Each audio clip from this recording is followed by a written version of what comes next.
வணக்கம். ஈசிஆர் சிவம் ப்ராப்பர்ட்டிலிருந்து விஜய். இப்போ நம்ம எங்கே வந்திருக்கோம் பார்த்தீங்கன்னா, இடைக்கேநாடு பேரூராட்சியில் கடப்பாக்கம் வில்லேஜில் இந்த ப்ராப்பர்ட்டியை நம்ம விசிட் பண்ண வந்திருக்கோம். டோட்டல் லேண்ட் ஏரியா எவ்வளோன்னு பார்த்தீங்கன்னா 50 சென்ட்டு. இந்த இடத்துக்கு ஃப்ரண்டேஜ் பார்த்தீங்கன்னா நமக்கு 300 அடி நமக்கு ரோடு ஃப்ரண்டேஜ் இருக்குது. ஃபுல்லாகவே பார்த்தீங்கன்னா காம்பவுண்டும் போட்டிருக்காங்க.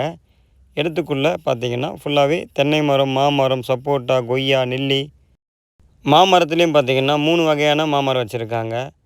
பங்கனப்பள்ளி, இமான் பாஸ், ருமானி அந்த மாதிரி வச்சுருக்காங்க. இது பார்த்திங்கன்னா சப்போட்டா மரம். சப்போட்டா மரத்துலேயே பார்த்திங்கன்னா 2 வகை வச்சுருக்காங்க. ஃபுல்லாகவும் பார்த்திங்கன்னா பழுப்பு லைனும் போட்டு வச்சுருக்காங்க. இந்த இடத்துக்கு பக்கத்தில் பார்த்திங்கனாலும் ஒரு கெஸ்ட் ஹவுஸும் ஒன்று இருக்குது. இந்த ப்ராப்பர்ட்டி பார்த்திங்கன்னா ஒரு கார்னர் ப்ராப்பர்ட்டி இது. ஈஸ்ட் நார்த்து கார்னரில் இந்த ப்ராப்பர்ட்டி இருக்குது. இது பார்த்திங்கன்னா பங்கனப்பள்ளி மாமரம் இது.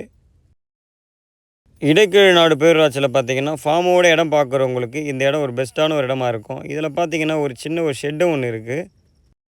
ப்ரைஸ் என்ன சொல்கிறாங்க பார்த்தீங்கன்னா, ஒரு சென்ட்டோட ரேட்டு 1,95,000 கேட்குறாங்க. நமக்கு நேரடி ஓனரு இந்த இடத்த நீங்கள் விசிட் பண்ணி பிடிச்சிருந்தா நெகோஷியபிள் பண்ணியும் எடுத்து தரலாம். இதில் ஒரு போரும் ஒன்று இருக்குது. இந்த இடம் உங்களுக்கு பிடிச்சிருந்தா ஸ்க்ரீனில் தெரிய நம்பருக்கு கால் பண்ணுங்கள். தேங்க்ஸ் ஃபார் வாட்சிங்.